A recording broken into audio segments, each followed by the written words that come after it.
ఇవాళ పైకి క్రిస్పీగా ఉండి లోపల సాఫ్ట్గా ఉండే బంగాళదుంప వేపుడు చూపించేస్తాను రండి. అందరికీ నమస్కారం అండి. పద్మిని పొత్తూరి ఛానల్కి స్వాగతం అండి. ఇవాళ ఈ బంగాళదుంప వేపుడు ఏమిట్లే ఎవరికి తెలియదులే అని అనుకోకండి. తెలియని వాళ్ళ కోసం చెప్తున్నాను. బంగాళదుంప ఎక్కువ తింటే కడుపులో గ్యాస్ ఫామ్ అవుతుంది అన్న ఒక అపోహ ఉందండి. అది పోవాలి అంటే ముందుగా బంగాళదుంపల్ని ఉడకబెట్టేసుకుని చక్కగా కట్ చేసుకుని వేయించుకుని తింటే పిల్లలు ఇష్టంగా తింటారు. పెద్దవాళ్ళకు కూడా గ్యాస్ ఫామ్ అవ్వదు. చాలా టేస్టీగా ఉంటుంది. అసలు పిల్లలైతే అసలు మీకు కూడా మిగల్చకుండా తినేస్తారండి. అది మటుకు నేను గ్యారంటీగా చెప్తాను.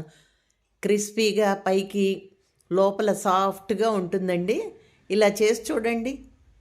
కుక్కర్లో చక్కగా ఒక విజిల్ కానీ 2 విజిల్స్ కానీ వచ్చేంత వరకు అట్టే పెట్టి చల్లారాక తొక్క తీసేసి చక్కగా ముక్కలు కట్ చేసుకుని నూనెలో వేయించేసేయండి. నూనె కూడా ఎక్కువ పట్టదండి, చాలా బాగుంటుంది. తర్వాత జీలకర్ర, ఉప్పు, కారం యాజ్ యూజువల్ వేసేసుకోవటమేనండి. చాలా టేస్టీగా ఉంటుంది. ఒక్కసారి చేసి చూడండి. ఆరోగ్యానికి ఆరోగ్యం. పిల్లలు పెద్దవాళ్ళు కూడా చాలా ఇష్టంగా తింటారు. Thank you for watching my video. నా వీడియోస్ కనుక మీకు నచ్చినట్టయితే లైక్ చేయండి, షేర్ చేయండి. ఇంకా సబ్స్క్రైబ్ చేసుకొని వాళ్ళు సబ్స్క్రైబ్ చేసుకోవటం మాత్రం మర్చిపోకండి. కామెంట్ కూడా పెట్టండి. మీరు చేసే కామెంట్ కానీ లేదా లైక్ కానీ నాకెంతో ఎంకరేజ్మెంట్గా ఉంటుంది. Thank you. Me Padmini Potturi.